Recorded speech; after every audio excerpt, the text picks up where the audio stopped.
Welcome to Genesee Reynoso's channel. Ever found yourself daydreaming about how your favorite chocolate is crafted?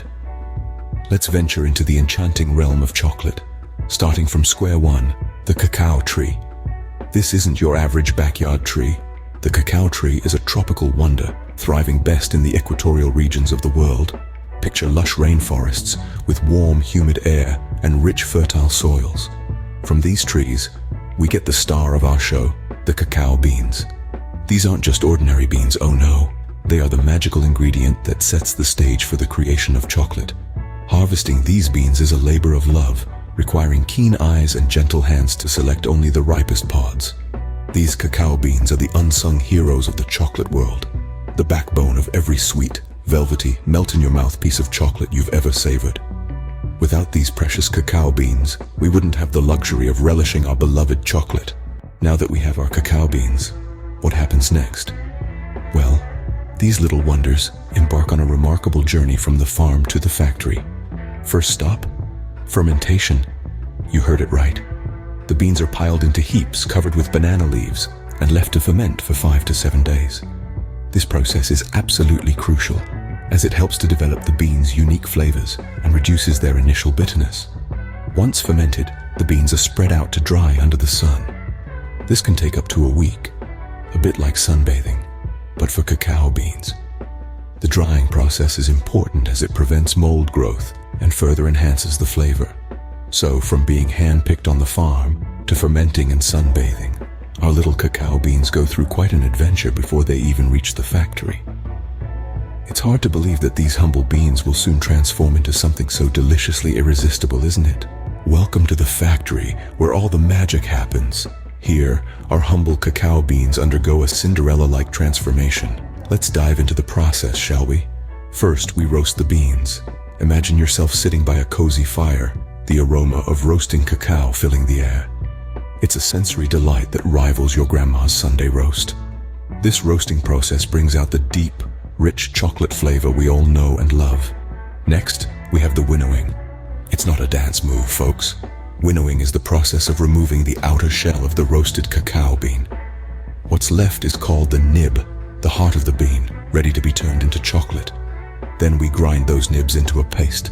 And no, we don't use a mortar and pestle. This paste, also known as chocolate liquor, is the base of all chocolate products. Now it's time to get creative. We add sugar and sometimes milk to create a symphony of flavors. From the intense dark chocolate for the brave-hearted, to the sweet and creamy milk chocolate for those who prefer a gentler experience, there's a chocolate for everyone. And finally, we have conching. No, we're not by the sea, but this process is just as mesmerizing. It smooths out the chocolate, giving it that melt-in-your-mouth velvety texture that makes us go weak in the knees. It's quite a journey, from a simple cacao bean to a velvety piece of chocolate. We're almost there, just a few final touches left. At this stage, we've transformed the cacao beans into a chocolatey mass that's almost ready to be enjoyed.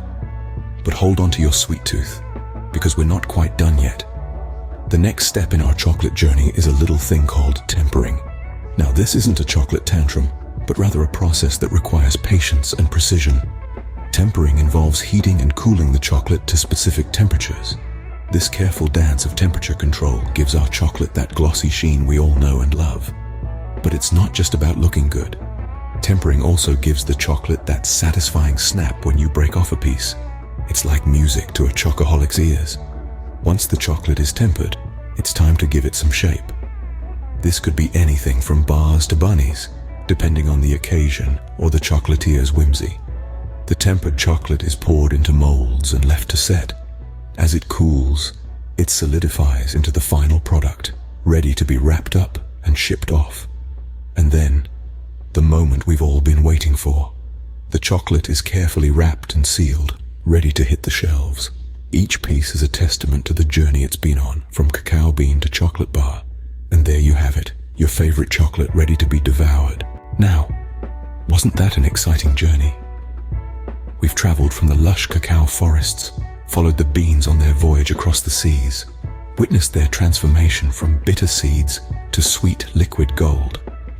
We've watched as skilled chocolatiers added their final touches, turning this golden liquid into the glossy bars we crave.